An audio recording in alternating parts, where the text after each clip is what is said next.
बिल्कुल आपने सही देखा कि ये साल भी ख़राब हो जाएगा। अभी मैं क्लास ख़त्म करके आ रहा था 10 बजे वाली, 10 से 11 बजे जो मैं अभी पढ़ाता हूँ और जहाँ पे मैं आपको पज़ल कराता हूँ। आज मैं मॉक पेपर कर रहा था, तो वहाँ पर एक कमेंट आया मेरे पास कि सर, एक बच्चा कमेंट कर रहा था कि सर कितने मॉक देने चाहिए, क्या मैं प्री का मॉक दूँ, मेंस का मॉक दूँ। तो इस वजह से ये वीडियो बना रहा हूँ। मेरा पर्सपेक्टिव इस वीडियो को बनाने का यही है, मैं आपको क्लियर कर दूँ कि मॉक देने से कुछ नहीं बदलने वाला है। मॉक आपका टाइम वेस्ट है। अगर आपने मॉक को केवल मॉक समझ के दे दिया और आपको नहीं पता है कि मॉक देने के बाद क्या करना है, एक्चुअली मॉक देके कुछ चेंज नहीं होता, बस मॉक दिया आपने, नंबर देख लिए, काम खत्म, ऐसा नहीं करना है हमारा। इसी चक्कर में हम लोग क्या करते हैं, एक हफ्ते में 5 मॉक दे रहे हैं, 6 मॉक दे रहे हैं, 7 मॉक दे रहे हैं, एक एक दिन में 2-2 मॉक भी लगा रहे हैं। कुछ बच्चे तो 3-3 मॉक भी लगा रहे हैं प्री लेवल के। पर क्या है, अंत में क्या रिजल्ट आता है, फिर फेल। तो ये समझ में नहीं आता कि यार, वो सोचते हैं कि यार, जब मैं वो देखता हूँ सक्सेस स्टोरी, तो बच्चे कहते हैं मॉक लगाया था, सिलेक्शन हो गया, पर हमने तो 2-2 मॉक लगाए थे, हमारा तो और जल्दी होना चाहिए था, हमारा क्यों नहीं हो रहा। तो रीज़न है बच्चे, आपने ये तो सुन लिया उन्होंने मॉक कितने लगाए थे, आपने उनके मॉक के पीछे के एफर्ट्स नहीं देखे। अब आपके दिमाग में क्वेश्चन आ रहा होगा, ये कौन से एफर्ट्स थे, ये तो किसी ने बताया नहीं। तो आज मैं इसी चीज़ों के ऊपर से पर्दा उठाने वाला हूँ। देखिए, आपको प्री के मॉक कब देना है, मेंस के मॉक कब देना है और कितने देना है, और मॉक देने के बाद क्या करना है। एक्चुअल में मॉक देना बड़ी बात नहीं है। मॉक जब आप प्री लेवल के देते हो तो आपने एग्जाम्पल के लिए 60 मिनट का मॉक आपने दिया, मैं यहां पर लिख देता हूं, 60 मिनट का आपने मॉक दिया, तो मॉक देने से कुछ नहीं बदलने वाला है, आपने नंबर देके काम खत्म कर लिया, नहीं। आप मॉक को एनालिसिस करेंगे और मॉक के एनालिसिस करने में लगेगा कम से कम इसका 1.5 गुना समय, यानी कि 90 मिनट। अगर पेपर देने में 60 मिनट लगा तो एनालाइज करने में उसका 1.5 गुना समय बना लीजिए। और अगर मेंस का एग्जांपल दे रहा हूं, सपोज करो कोई एग्जाम मेंस का 2 घंटे का है, तो भाई इसको एनालाइज करने में 5 घंटे जाएंगे आपके। रीजन, मेंस में तो आप कम ही क्वेश्चन कर पाते हो ना, एनालिसिस करना कैसे वो समझते हैं। रीजनिंग से ही बात करता हूं, प्री लेवल की रीजनिंग में सपोज कीजिए आपके 35 क्वेश्चन है, आपने 25 कर लिए अटेम्प्ट। ऐसे ही आपने मैथ में 25 अटेम्प्ट कर लिए एग्जाम्पल के लिए, या मैथ में तो चलो 20 ही कर पाए आप, एग्जाम्पल दे रहा हूं। अभी अगर नए नए हैं तो इंग्लिश में भी मान लेते हैं आप, इंग्लिश में भी आपने 15 to 20 अटेम्प्ट किए। अभी मैं मान लेता हूं नए हैं आप, तो जो 10 क्वेश्चन यहां रिमेनिंग थे, जो यहां 15 क्वेश्चन रिमेनिंग है, जो यहां 10 to 15 क्वेश्चन रिमेनिंग है जो आपके बच गए, तो ये रिमेनिंग क्वेश्चन को आपको चेक करना होता है कि यार ये मैंने क्यों नहीं किए। क्या पता इनमें कुछ क्वेश्चन ऐसे हो, कोई पजल ऐसा हो, कोई डीआई ऐसा हो, कोई रीअरेंजमेंट ऐसा हो, या एरर ऐसा हो जो आप करते तो बाकी क्वेश्चन से कम समय लेता।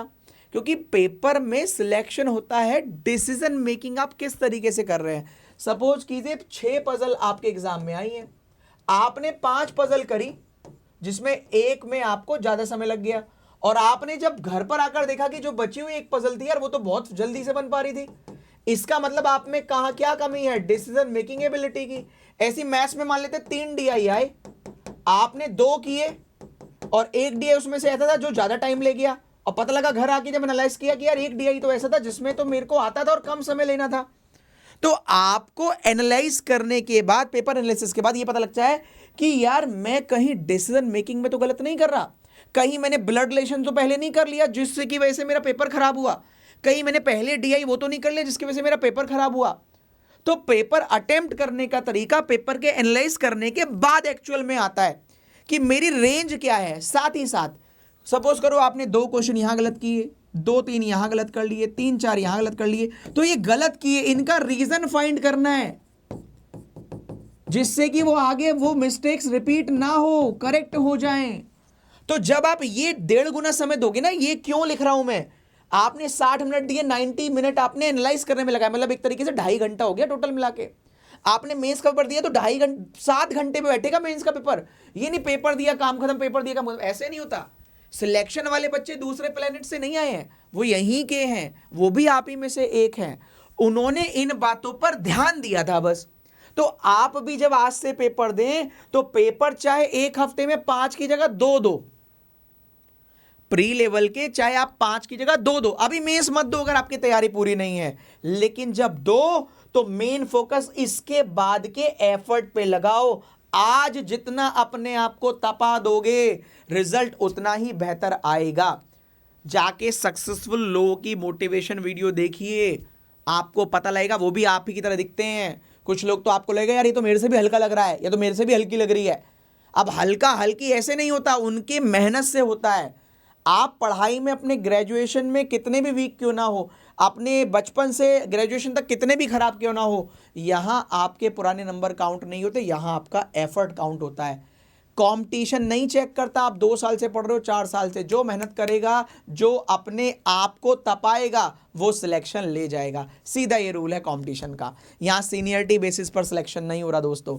मेरा आप सभी से फिर से कहना है, आप फिर से अपना साल बर्बाद मत कीजिए केवल मॉक के नाम पर। आप समय लगाइए मॉक को एनालाइज करने में, जहां से आपको यह पता लगेगा कि गलतियां जो हो रही हैं वो रिपीट नहीं करनी है।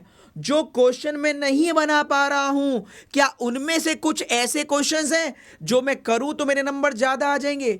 फॉर एन एग्जाम्पल, अर्थमेटिक के 10 टॉपिक में से 4 आप नहीं करते हैं, क्या पता उन क्वेश्चंस को जब आप डेली डेली देखें कि यार ये मैं ट्राई तो करूं, क्या पता उनमें से कोई ऐसा मिल जाए जो आपको उनसे कम समय में सॉल्व होता हो। तो यार मॉक का मतलब ही ये होता है कि अपने आप को चेक करना। तो मुझे उम्मीद है आज के बाद आप इस पर काम करेंगे। अगर आपसे भी पजल नहीं बन रही है और आप भी चाहते हैं कि सर पजल में कैसे स्पीड आए, तो मुझे कमेंट बॉक्स में कमेंट कर दीजिएगा। अगली वीडियो यही बताने वाला हूं, वो पॉइंटर्स जिससे आपकी पजल में स्पीड बढ़े। और सर पजल के अटेम्प्ट की प्रैक्टिस कैसे करें, क्या अलग से कुछ क्वेश्चंस मिल सकते हैं, अगर आपके कोई भी क्वेश्चन हो कमेंट बॉक्स में कमेंट कीजिएगा, मैं उनके जवाब देने की कोशिश करूंगा अगले किसी वीडियो में।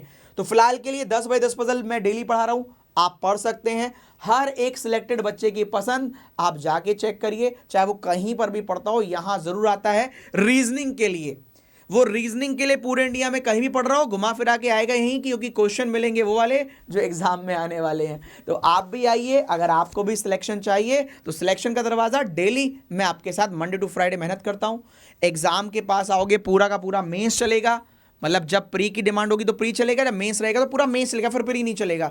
और स्पीड एक्यूरेसी जब बढ़ती है जब आप लाइव आकर क्लास में अपने कॉम्पिटिटर के साथ चेक करते हो कि यार मैं कितना तेजी से कर रहा हूं क्वेश्चंस, क्योंकि आप घर बैठे अपने आप को मान रहे हैं कि मैं सबसे आगे हूं। आइए क्लास में 10 बजे, पता लगेगा आपसे कितने अंदर लोग बैठे हैं। तो आइए, अपनी एक्यूरेसी और स्पीड बढ़ाने का एक साधन मैं आपको दे रहा हूं। 10 बजे 10 पजल, जहां मंडे ट्यूसडे थर्सडे फ्राइडे करते हैं पजल, वेडनेसडे करते हैं मॉक पेपर, सैटरडे को करते हैं रैपिड फायर राउंड्स जिसमें रैंक और पोल दोनों मिलता है। ठीक है दोस्तों, अगर आप भी आज पहली बार आए हैं कैलेंडर देखने के बाद, तो आप अनअकैडमी पर ये सब्सक्रिप्शन ले सकते हैं, जिसमें कोड लगा लीजिएगा AVP, English reasoning math GA, सारे के सारा सब्सक्रिप्शन की फीस है 2499। 1 साल तक आपको बिल्कुल भी कोई भी और बैच परचेस करने की आवश्यकता नहीं पड़ेगी। Till then bye bye, take care, all the best. पढ़ते रहिए, आगे बढ़ते रहिए, और मुझे कमेंट करके बताइएगा कि यस सर ये मिस्टेक मैं भी कर रहा था, केवल पेपर देता था बाकी कुछ नहीं। अगर नए हैं तो 2 मॉक भी चलेंगे एक हफ्ते में, बिल्कुल ही नहीं है तो अभी मॉक मत दीजिए, पहले कुछ सीख तो लीजिए, फिर 2 मॉक दीजिए, उसको एनालाइज कीजिए। अगर आप ऑलरेडी पुराने हैं तो हर दिन 1 मॉक ट्राई करो, ठीक है, और हो सके तो एक हफ्ते में 1 से 2 मेंस भी ट्राई करो अगर आपको सब आता है। ठीक, चलिए, थैंक यू। और अगर सेटिंग और पजल के बारे में जानना चाहते हो तो कमेंट कर दीजिएगा, मैं कोशिश करूंगा उसकी भी वीडियो बना दूं। Thank you so much, bye, take care. पढ़ते रहिए, आगे बढ़ते रहिए, मेरा तो काम है पढ़ाना, आप भी अपना काम करते रहिए ईमानदारी के साथ।